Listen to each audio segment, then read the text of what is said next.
Here we've got REALME C3i, and let me show you how to change language on this phone.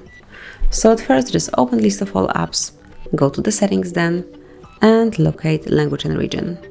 Here select language, and now you can smoothly pick something from the following list, not someone obviously, and just go, for example, with Czech. Tap on done to save the language and change system language to Czech. And as you can see, from now on, wakey, as you can see, it is changed.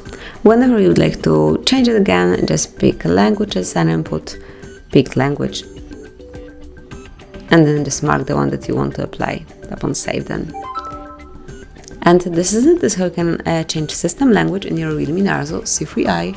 Thank you for watching. Please subscribe our channel and leave the thumbs up.